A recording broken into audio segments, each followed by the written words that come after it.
for as much as the Europeans thought that their mortal enemy was Russia, they're now finding out that they are losing to the United States. They're losing to their ally. And yes, at the moment they can still pretend that this is all because of Donald Trump and this is all just because an evil man, an evil orange man, took over Washington. But the matter of the fact is, Biden already did the same. Biden, and even before him, Obama started pushing the Europeans into a war in Ukraine, over Ukraine, that they didn't want. Angela Merkel didn't want it. Hollande didn't want it. They wanted to stop the session. They wanted to stop the George Bush Jr. administration in 2008 from promising NATO membership to Ukraine. They didn't want that.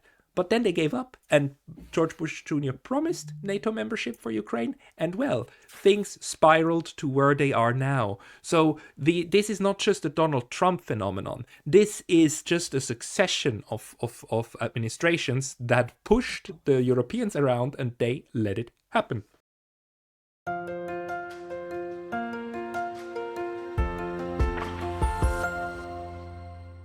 Hello, everybody. This is Pascal from Neutrality Studies, and the other day I was on Ezequiel Bistoletti's show, Demoliendo Mitos de la Politica. He runs that channel in Spanish and published our conversation there. It's right here.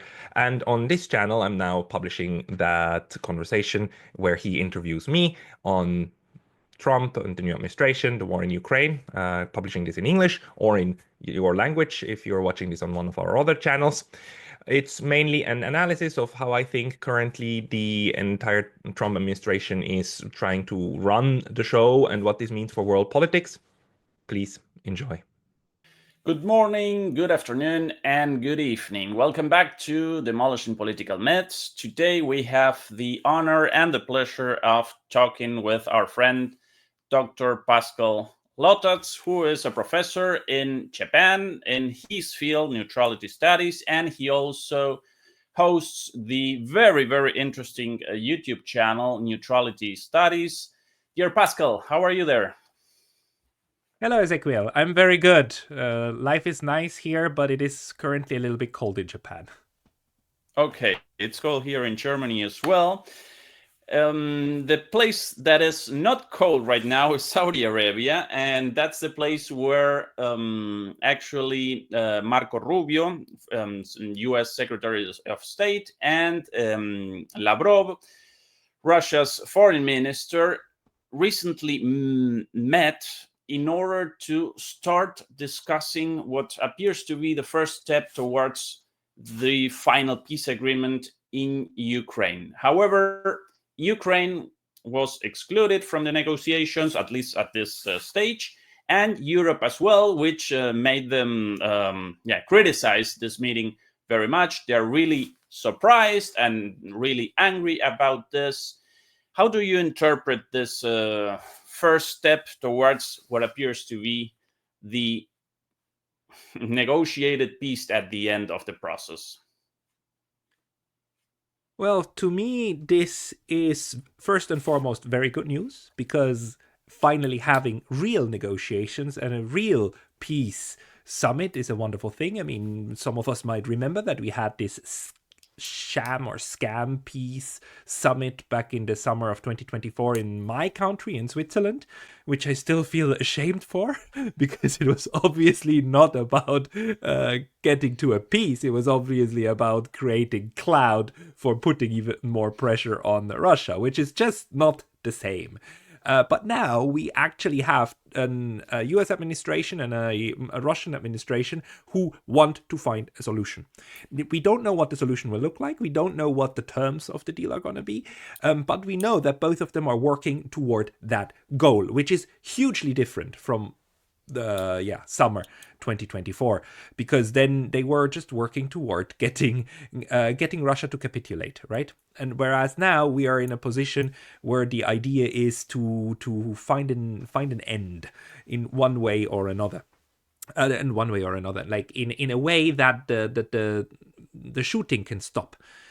This is a huge difference to before. Then secondly, that the United States chose to directly reach out to Russia and over the head of Ukraine and over the head of Europe is a very sensible thing to do. because it is much, much faster and much easier to negotiate bilaterally than it is to do a multilateral forum of blah, blah, blah, blah. So this is the most straightforward way to get to the point where you understand what the parameters can be.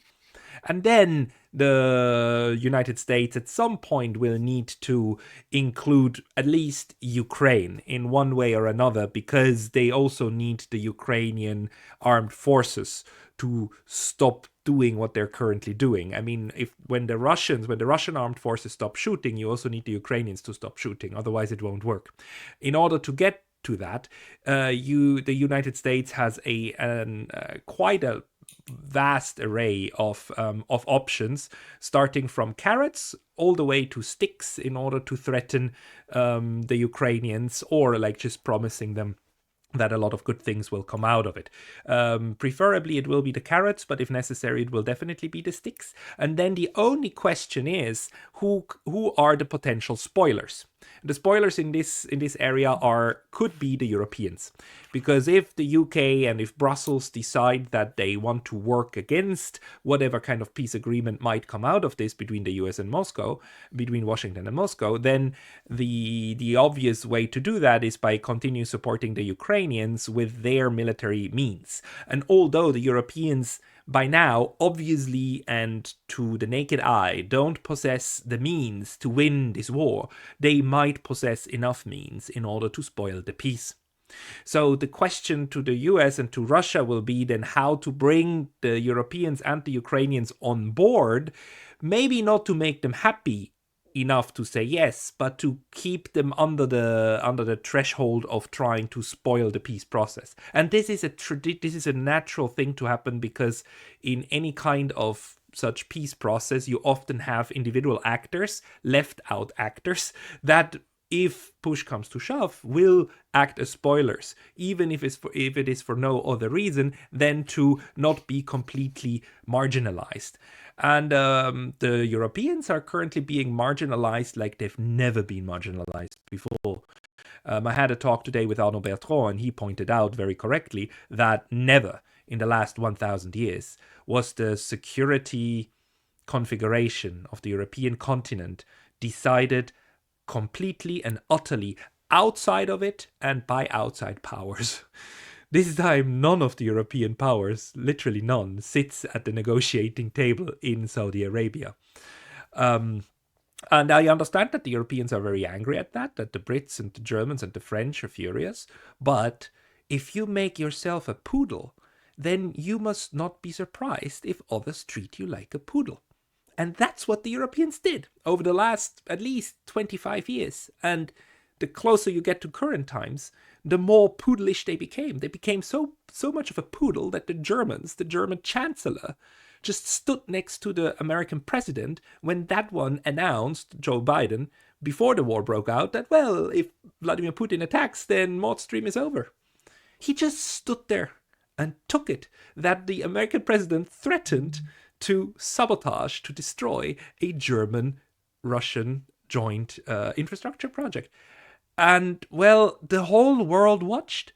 The whole world looked at it, and guess who looked at it and watched? It was the USA. The USA, first and foremost, learned a very important lesson, which is that by now the Europeans are so subordinated, is so obedient, that you can blow up their infrastructure and they won't say anything. And they did, and they didn't say anything. The Europeans are still covering for the Americans, for the forces that blew this up.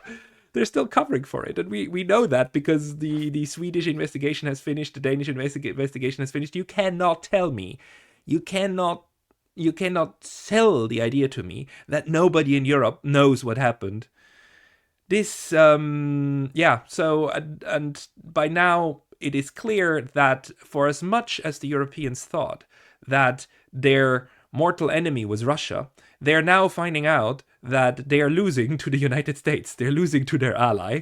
And yes, at the moment they can still pretend that this is all because of Donald Trump and this is all just because an evil man, an evil orange man, took over Washington. But the matter of the fact is, Biden already did the same. Biden, and even before him, Obama started pushing the Europeans into a war in Ukraine, over Ukraine, that they didn't want. Angela Merkel didn't want it. Hollande didn't want it. They wanted to stop the session. They wanted to stop the George Bush Jr. administration in 2008 from promising NATO membership to Ukraine. They didn't want that.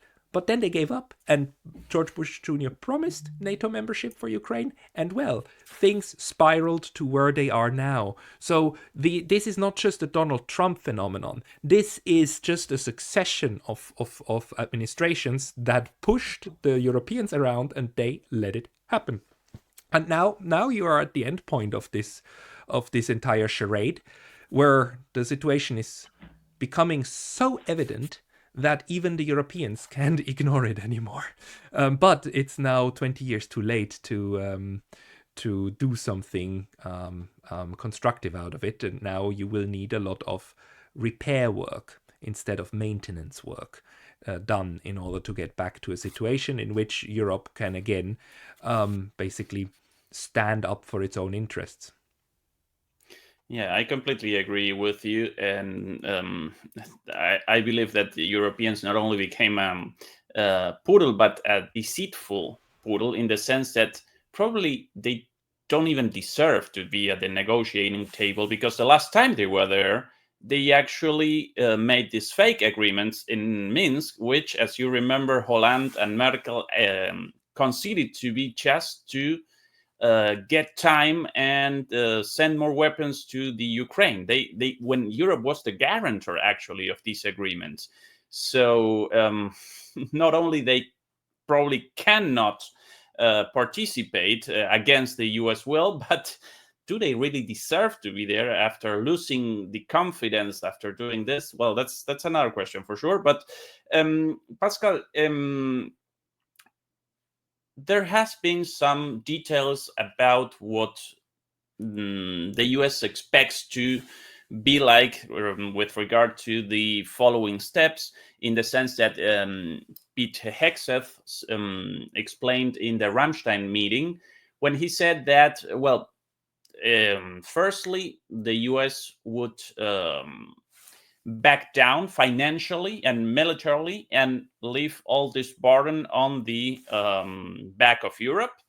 And then they said, well, we would appreciate if there were European troops as Peace Corps units there, but without the US and outside of Article 5.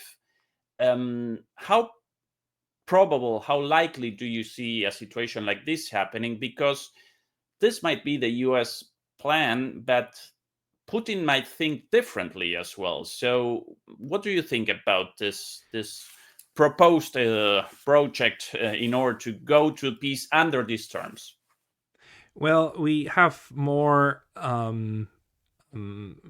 ideas in this direction, and one of the people who also spoke about this was the Russian ambassador to the United Nations, and he was making the point that if any kind of peacekeepers were involved at all in this way of settling the conflict, then it could obviously only happen under the only legal framework there is under international law, which is the United Nations framework, which means it would have to be sanctioned by the Security Council, and which means that this mandate would be of a limited term, a year, a couple of years at max, and then it would have to be reauthorized by the Security Council. And it also means it would have to be a very mixed peacekeeping force. It would have to be the UN blue helmets, right? And they would be made out of up of more than just Europeans. There would be other UN member states asked to participate. Think about states that with a lot of peacekeeping experience, like India. Maybe Indonesian, we don't know, but it would be a really international coalition, and not just a European boots on the ground, which from a Russian perspective would obviously be an adversary boots on the ground kind of mission, to which I think the Russians would have zero reason to believe that they would act in their best interest. So that's one thing. The other thing is that what Hexeth's comments indicate is that even if for some reason the UN wasn't involved, and even if Russia agreed to having a purely West European contingent on the ground, that the Americans are by now well aware that they don't want to be used as a tripwire, right? These troops would not have Article 5 protection. These troops would not be NATO troops. These troops would be something different. We don't exactly know what it could be. Like maybe, you could think of something like troops under the EU. The common security and defense policy, right? Contingent deployed, theoretically, right? But if that was the case, they wouldn't be covered by Article 5. So the US says clearly, we are not going to come to your rescue when everything goes up in flames. And this, on the one hand, then undermines NATO, because it says like, okay, here we have a clear situation of European and EU security, to which we are officially saying NATO doesn't apply. And on the other hand, it again puts all of this pressure on the Europeans to care about this themselves and pay for it for themselves. And this, to me, at the moment, is still a negotiation tactic, because I don't think that the Trump administration believes that the Russians would say yes to something like that. And this is what they want, right? They want an agreement, so the Russians need to be okay with it. And if the Russians are saying we want to go through the United Nations, then it will go through the UN, if any kind of boots on the ground are going to be part of the deal at all.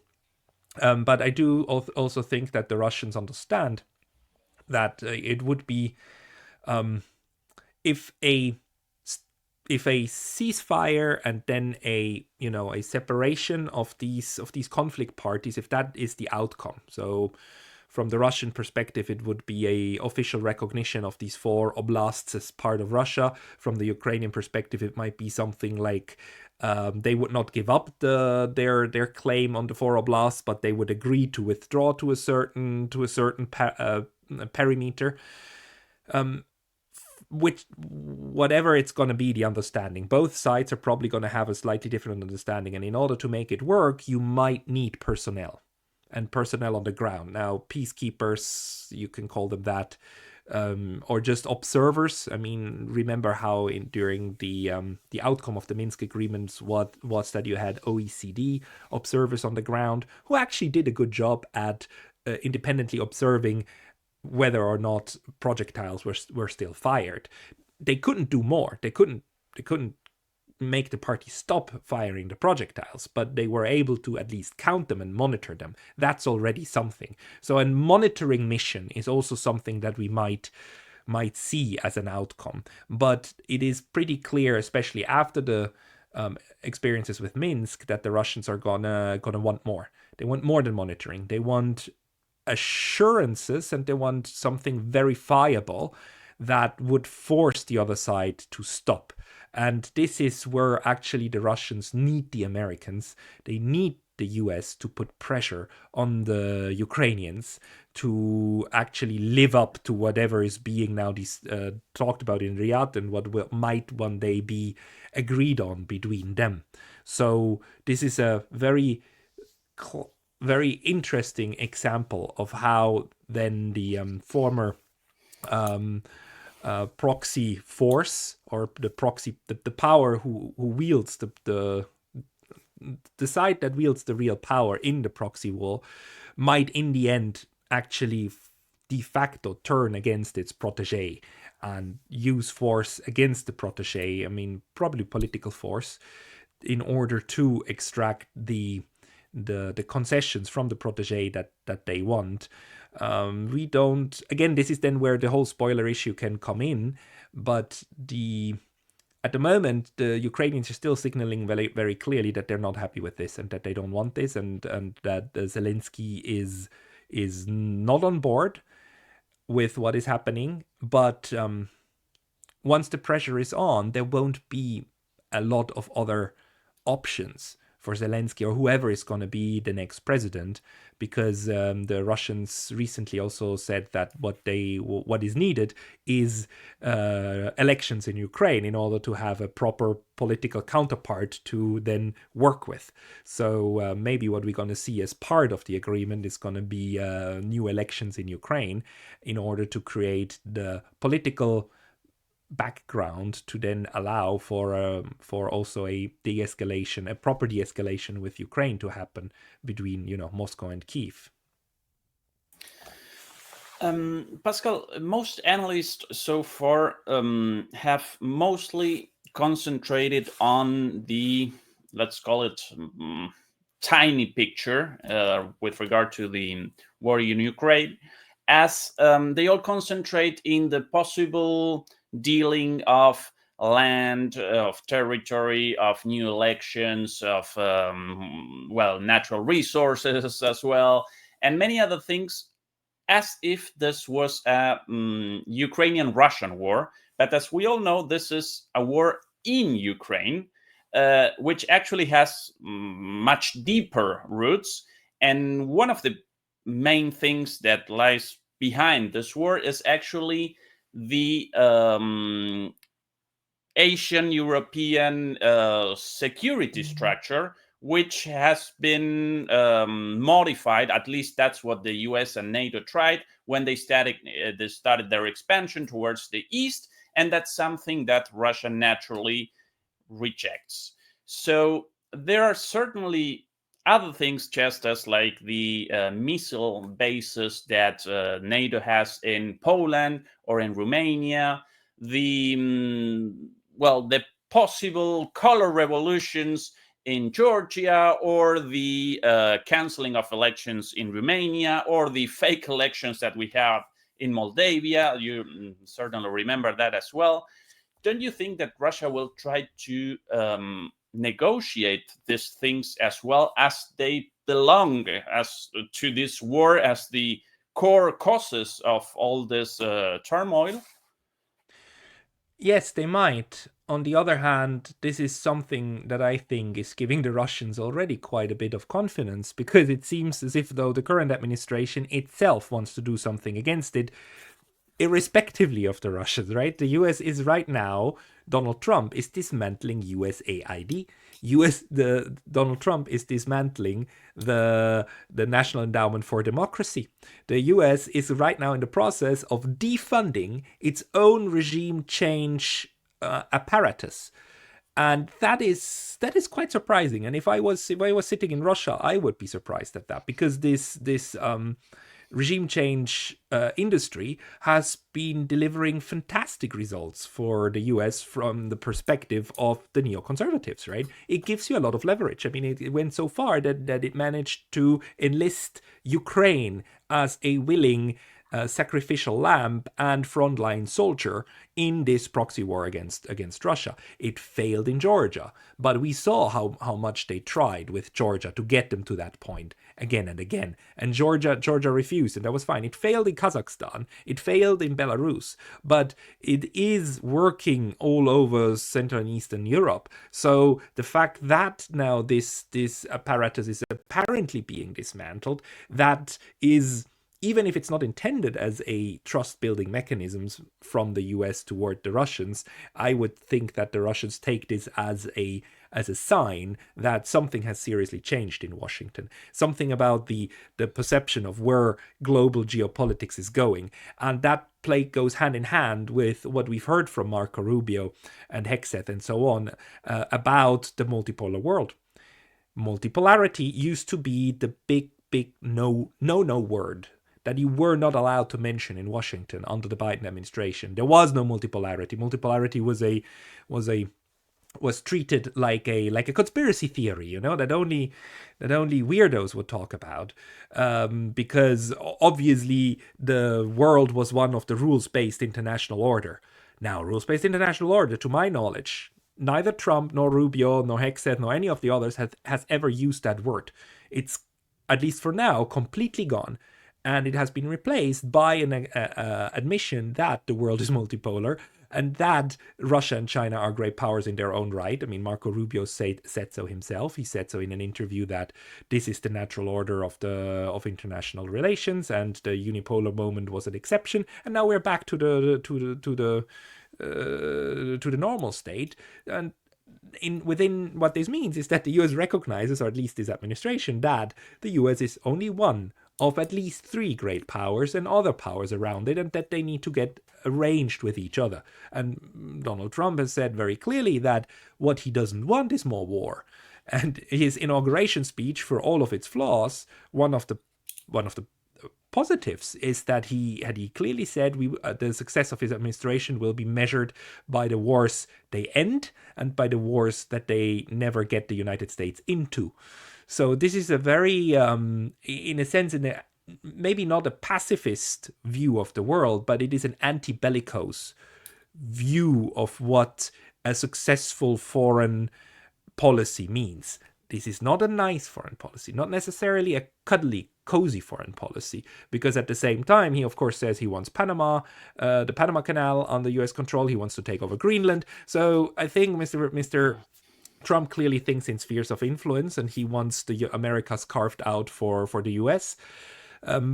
But he doesn't necessarily want to do so with war only, which separates this administration very strongly from the previous ones, which always emphasize that the US is the most powerful country on earth. There's nothing we can't do. I mean, Biden said so several times. There's nothing we can't do. So naturally, if push comes to shove, we just use our military and then the problem will be solved. It seems that the Trump administration is much more hesitant to do that. They're not hesitant to threaten it. They do threaten intervention. They do threaten violence, which is not nice. But so far, they didn't try to do that. Now, the question is, of course, whether the whole strategy in Ukraine is to wind down the conflict as soon as possible and leave in order to have all of your military assets available to point them toward China. That we don't know. And that is something that's very much possible. But so far, it hasn't happened yet. So the rhetoric is still one of overall trying to de-escalate. Plus, Mr. Trump also said that he would like to have a trilateral meeting with Mr. Putin and Mr. Xi in order to reduce their trilateral arms spending. Right? He was talking about cutting spending in half on all of them. And this is a classical idea of global demilitarization, right? And weapons and arms control. Arms control treaties and arms control initiatives have a poor track record of ever materializing, and if they materialize, to be sustained. We have seen how all of the arms control treaties of the 1980s and 1990s kind of basically vanished in the 2010s and early 2020s.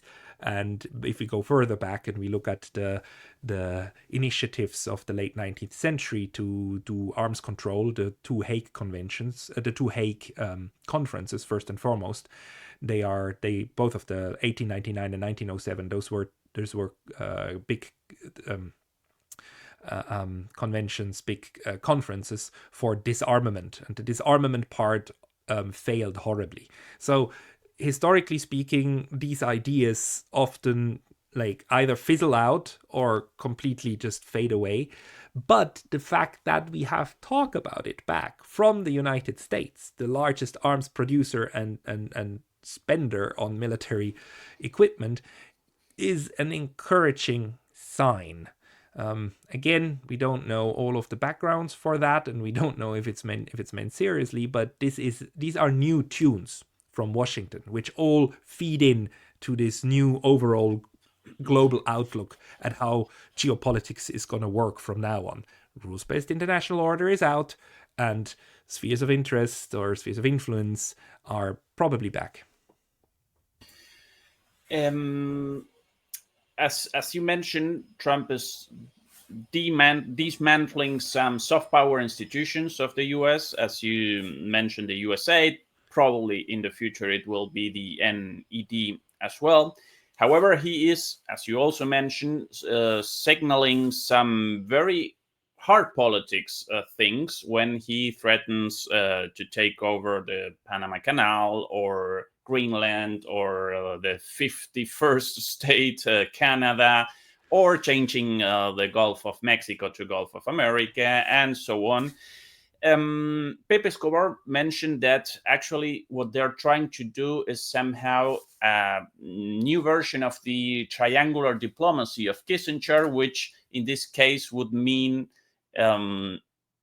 bringing back Russia somehow to better terms in order to go against China. No, something like they did in the past with the Maoist China against the USSR. Couldn't this be the shift that we are seeing in the US, which, by the way, at the same time, even if this was true, we should be celebrating that we are de-escalating the one war that was going towards a world war and probably a nuclear world war between the US and Russia, which is already something good for sure. But couldn't it be this movement that Trump is actually pushing forward behind this de-escalation in Ukraine? Yes, it could be. It's absolutely possible. On the other hand, again, like the one of the Trump administration never set it as a goal, to my knowledge, to have a war with Russia. To have a war with China. The accepting or agreeing on China as the main structural competitor, that is something that Trump and his team mentioned several times, but not necessarily to go there with force of weapons, right? We have from nobody that I know of in that team or within the extended intellectual sphere of that team any indication that they are thinking of breaking China apart or defeating China militarily. This was the Boltons of the previous administration. This was the Pompeo approach, and these kind of types, they're out, they weren't invited back in. So the current team of Trump tells me that he probably recognized the problem that he had with this kind of China neocons versus the Russia neocons, while still I think you have other people in the US like John Mearsheimer who keep saying the whole time that the only peer competitor is China for the US and not Russia, and hence the war with Russia, it just makes the US even weaker vis-a-vis China. So that an analysis like this is actually at the bottom of the grand strategy that the Trump administration is trying to build. That is very possible. That doesn't indicate to me yet that he actually wants to then try to use Taiwan the way that the Biden administration used Ukraine in order to have a proxy war with the other one. It could still go that way. It is still possible, but so far I don't see the indicators for that. It is clear that in the United States you have people who would like to go such a way, and you have, especially in the conservative circles, let's remember for instance, the interview that Tucker Carlson did with Vladimir Putin, in which Tucker Carlson very much stipulated, wouldn't it be good if we, Russia and the US, were friends again in order to together face China? Vladimir Putin stopped that in its tracks right there, and Carlson let it go. It is unlikely for me at this point that Russia will ever break with China the way that it did, that the Soviet Union previously did, just because of those experiences, and also out of the experience that the United States is definitely not a reliable partner, as the Europeans are finding out right now. Not only can US policy change after 4 years radically, as it did just now, it can also change within an administration.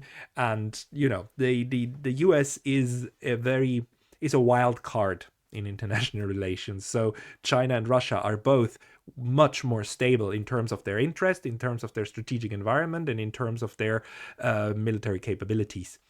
So I do think that driving a wedge between Russia and China even if that was the goal, is not going to work out.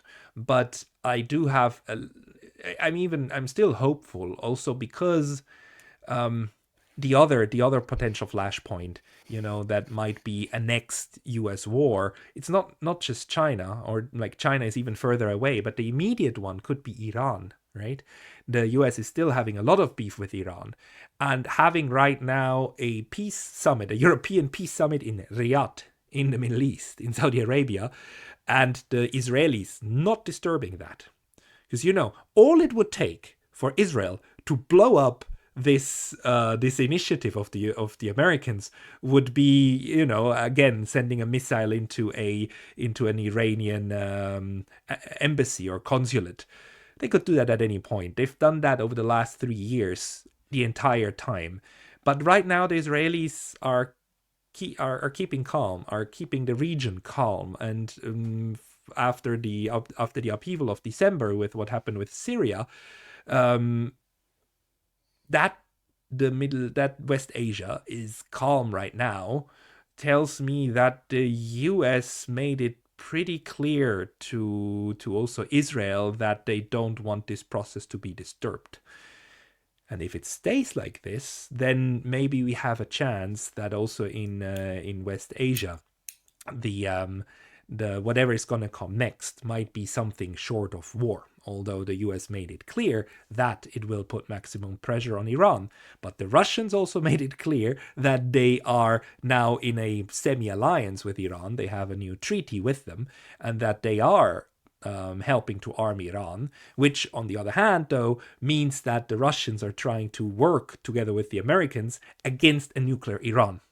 The Russians have no interest in Iran going nuclear, and who knows, maybe this is going to be part of the discussions, so that now that finally we have direct communication again, and whatever is going to come out of this, the Russians for sure, they want a global agreement, a security agreement that includes Europe.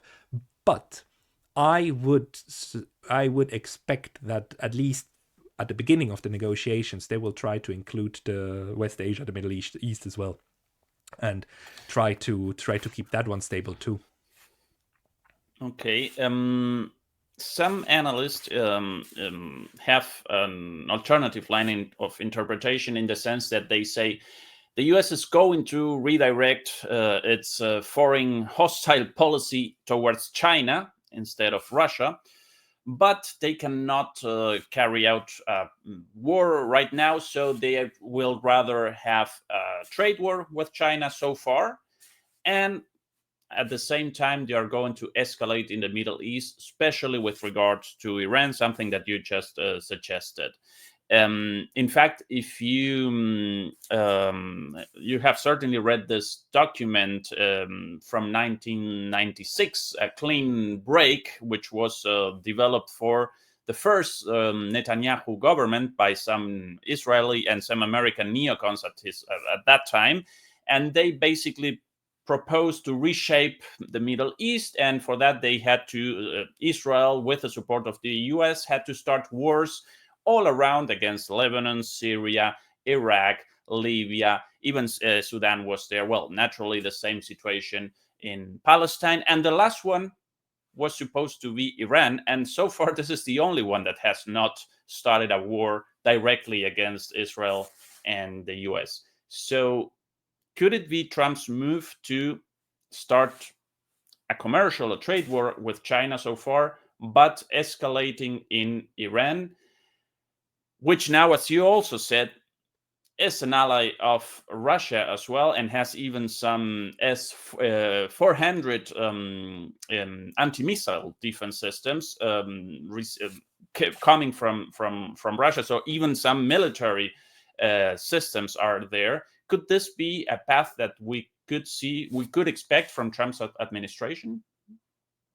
It could be. It is very, very difficult at the moment to make any sure predictions. The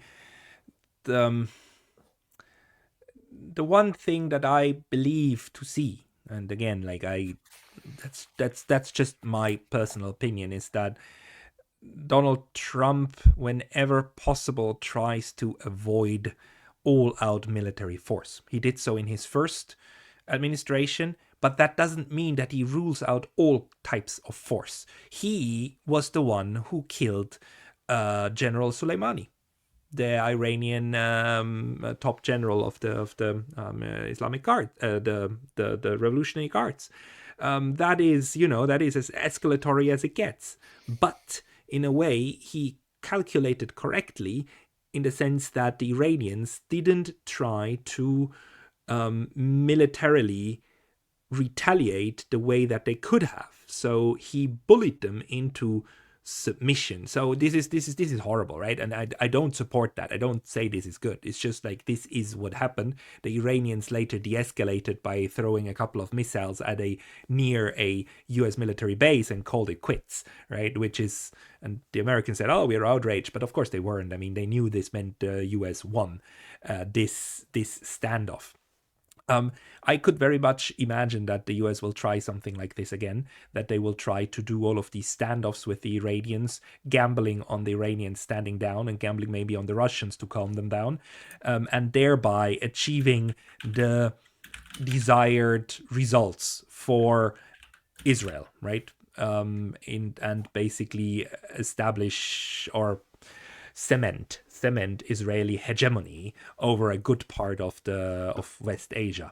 Although the reconfiguration with Syria makes that difficult, because by now also Turkey is the other major player in that area, and we're now it's going to be the Israeli sphere clashing with the Turkish sphere. Plus, the Turks also still have a lot of beef with as always, with the Kurds, and the Kurds are still being supported by the Americans. So the big next thing to look at for me is, what are the Americans going to do with the Kurds whom they have been supporting in order to get access to the oil fields of Syria and extract all that oil?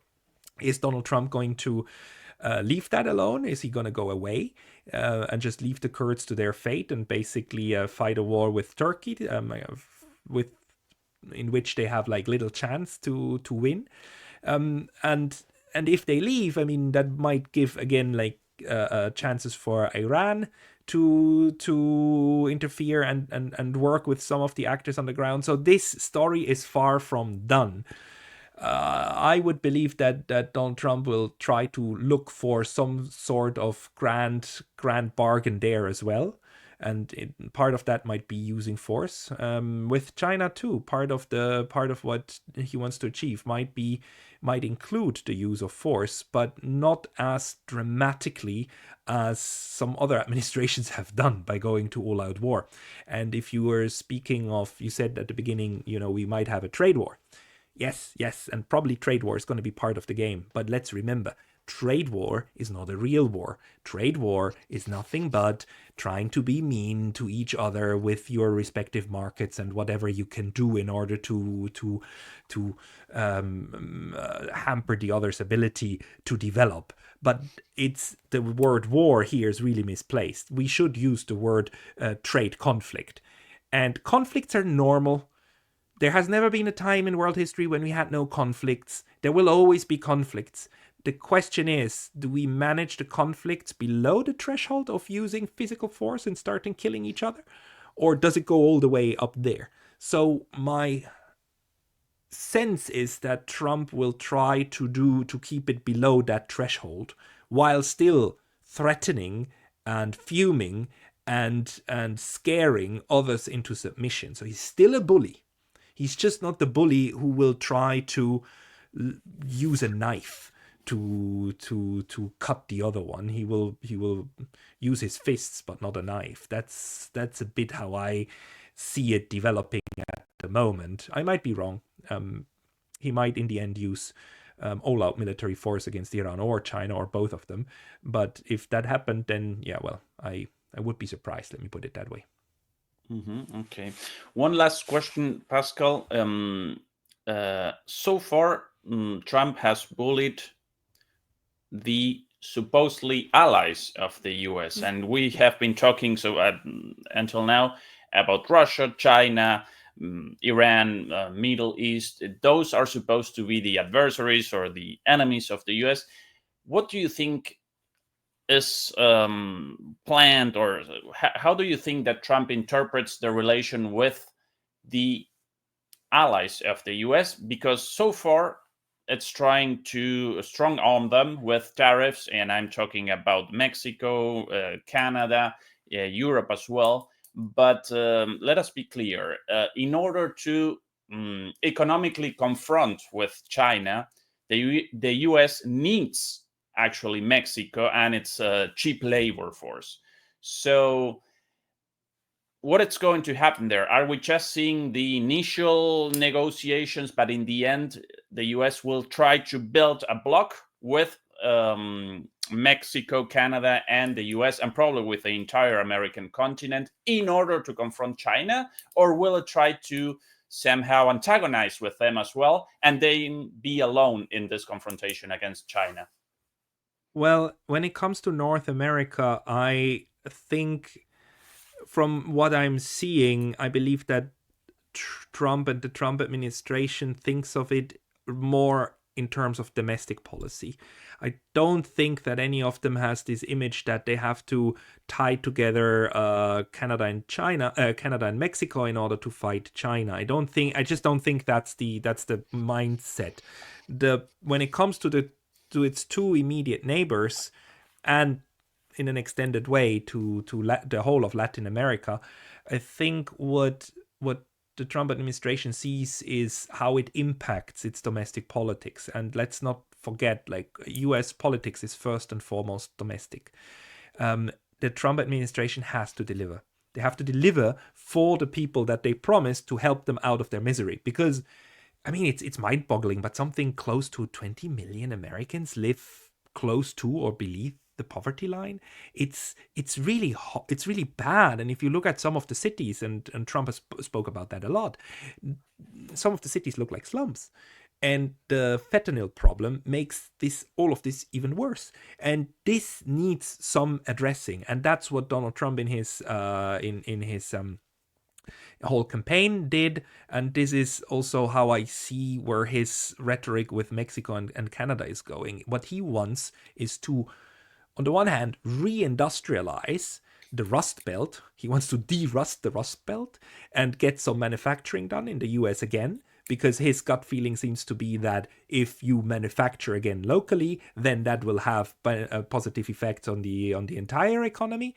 Plus, he's a builder, right? I mean, he thinks in terms of brick and mortar and doing and getting stuff done, building things. And on the other hand, he blames a lot of the ills on the outside world, right? On Mexico for the fentanyl, and on China for the fentanyl, and on Latin America for the immigration. But all of this blaming immigrants and immigration, he doesn't do that for the sake of ostracizing immigrants. He does it for the sake of saying, I'm going to protect my local constituency, which is the Americans. So it's a local policy or approaches that fuels this. In this sense, Trump is definitely not on board with the neoliberal consensus, and arguing that the US needs the cheap labor of Mexico is, of course, arguing from within the framework of neoliberalism that since production costs over there are so much cheaper, the US needs these cheap production costs in order to benefit maximally from the outcome and maximize capitalist rent seeking. It seems to me that Trump is actually willing to cut down on the profits if in return he's able to produce locally.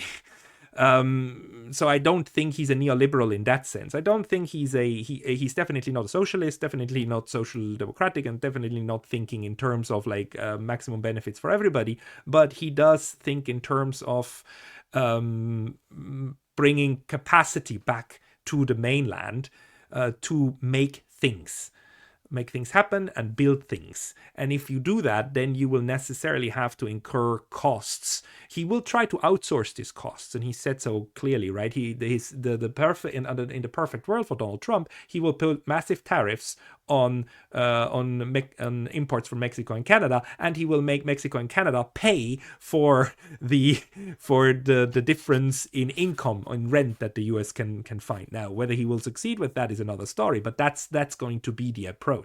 He's bullying others into paying for the policies that he wants to see happening. He's doing so in Ukraine right now, by the way. I'm right. He's saying like Ukraine has to pay us back for 300 billion US dollars that we gave to them. Although the 300 billion went straight from the US taxpayers into the pockets of the US weapons manufacturers, right? This was the 300 billion were directly spent in the US economy, but still he manages to frame things as if though that had been lost money on Ukraine, and now he wants it back either from Ukraine or from Russia, or preferably from both. That's where his bulliness comes in, right? And he's trying to do that with his immediate neighbors too. So I see, long story short, I see his American agenda as fueled by domestic considerations, whereas his European and Asian agenda is fueled by foreign policy considerations. Mm-hmm. Pascal, it's been a pleasure. As you know, in this channel, we have the tradition of giving the final words to our guests. So whatever you want to say in order to close this very nice talk, the mic is yours.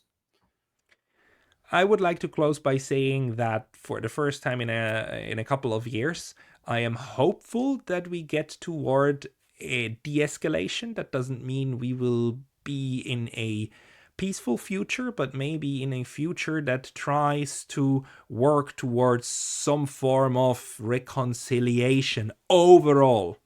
Not perfect peace, but at least not further steps toward war. To me, that would already be a step in the right direction. Pascal, again, thank you very much and hope to see you soon. Bye-bye. Bye.